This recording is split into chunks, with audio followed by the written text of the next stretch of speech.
As the years had passed, Bob Dylan, the towering figure of music and poetry, had slowly retreated from the public eye. Once a symbol of rebellious youth, a voice of social change, and a prolific artist whose words defined entire generations, Dylan had grown quieter in his later years. His iconic, gravelly voice, once heard at the forefront of protests and radio waves, was now a faint echo in the halls of music history.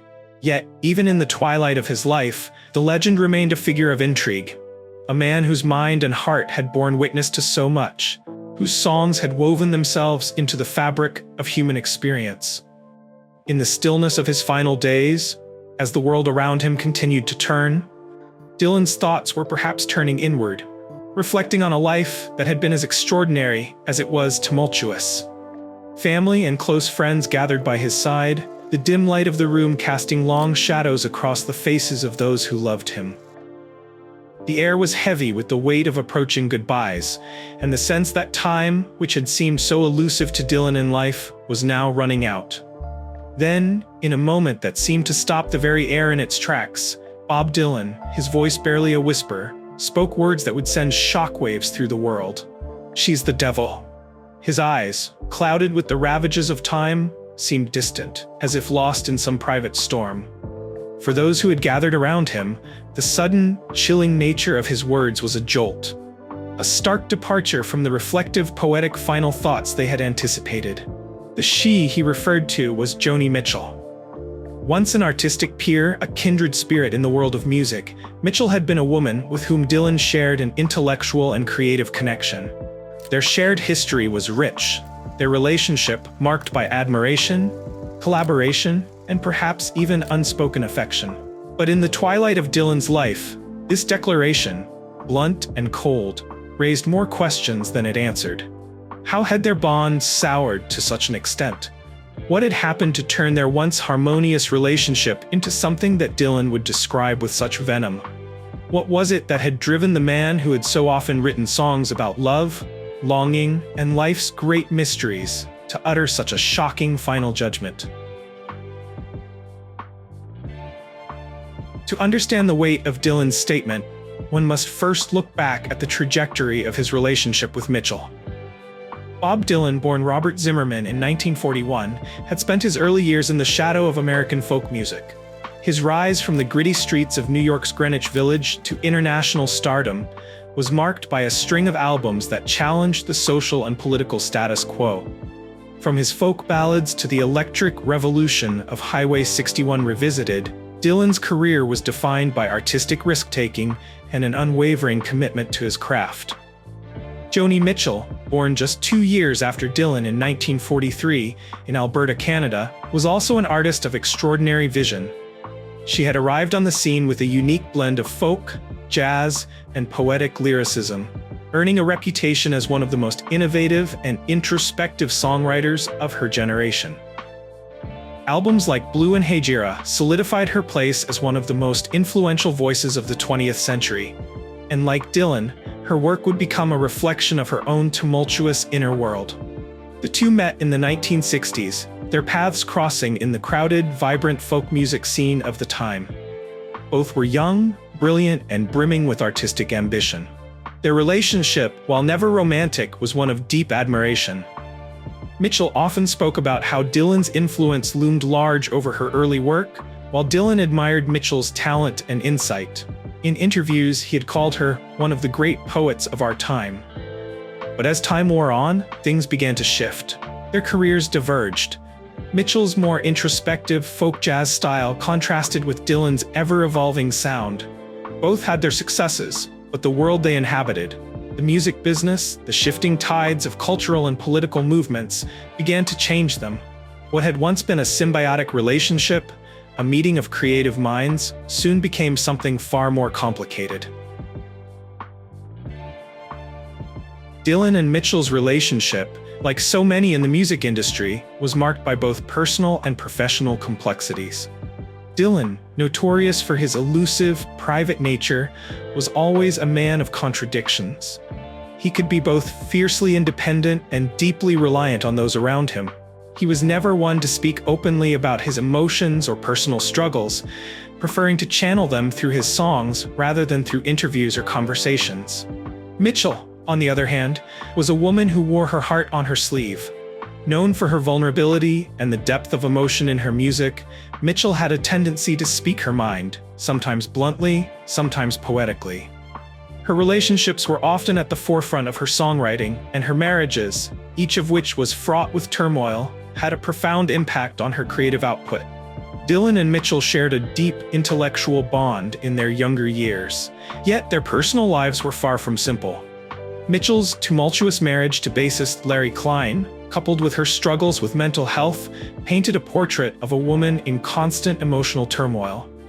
Dylan, meanwhile, faced his own emotional battles, particularly with his failed marriages and the pressures of maintaining an iconic public persona. Despite their shared experiences, there was always a distance between them. Dylan's refusal to speak plainly about his feelings stood in contrast to Mitchell's raw openness. This gap, though subtle at first, began to fester over time.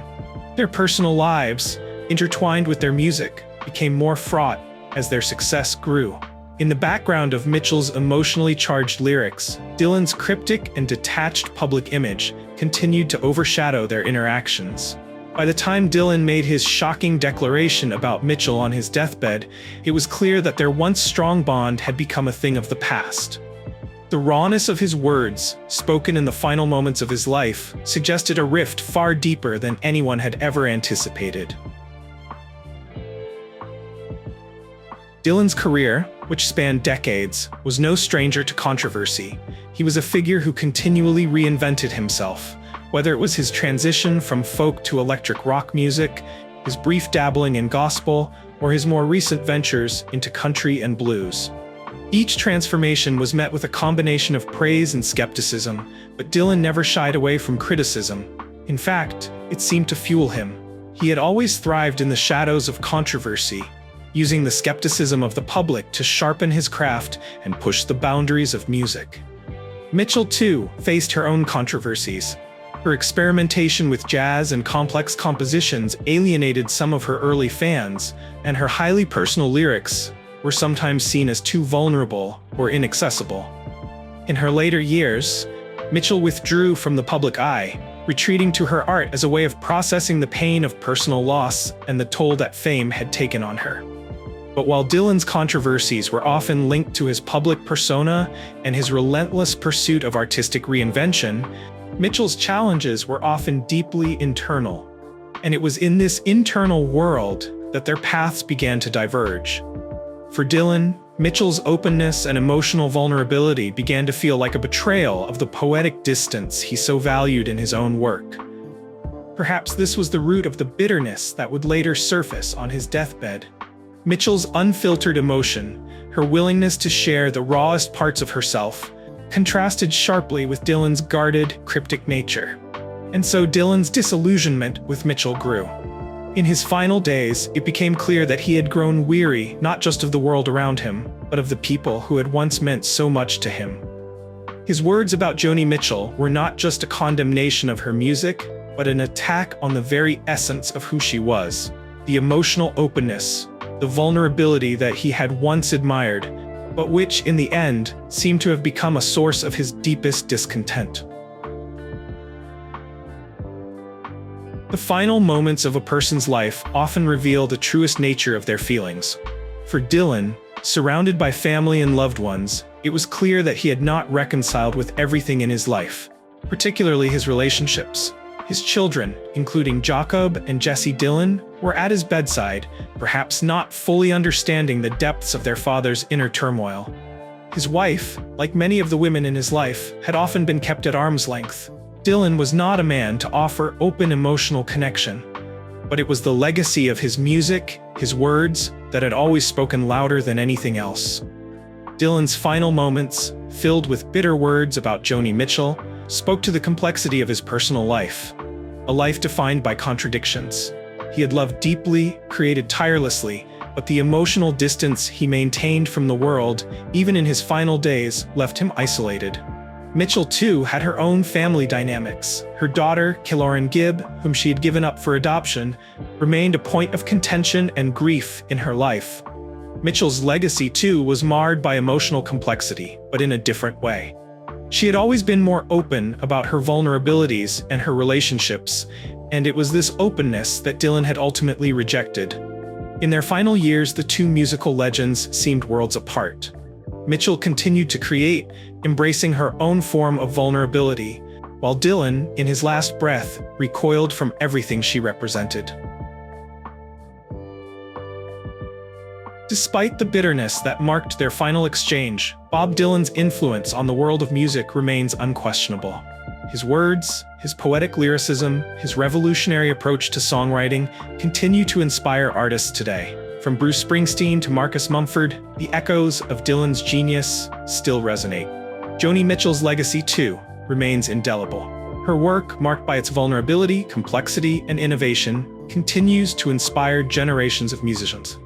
Artists like Taylor Swift, Phoebe Bridgers, and Brandi Carlile owe much to Mitchell's ability to blend poetic lyricism with personal narrative, creating a sound that resonates deeply with listeners.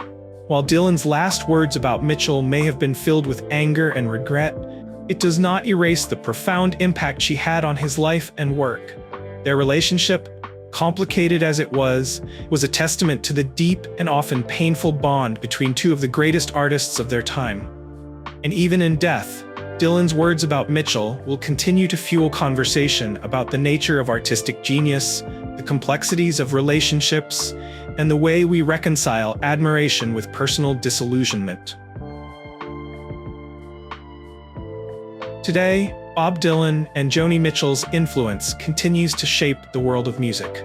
Young artists look to them not only for inspiration, but also for lessons in how to navigate the complexities of fame, creativity, and personal relationships. In an age where music is often created and consumed at lightning speed, the legacy of these two titans serves as a reminder of the power of storytelling, emotional depth, and the courage it takes to expose one's soul to the world. As the world reflects on Bob Dylan's final, shocking words about Joni Mitchell, we are left with more questions than answers. What happened to the bond they once shared? What did Dylan see in Mitchell that so fundamentally disturbed him? The answers may remain shrouded in mystery, but one thing is certain. Both artists, in their own way, changed the world. And though their final exchange may have been one of bitterness, their music will continue to speak long after their passing, inspiring and haunting future generations.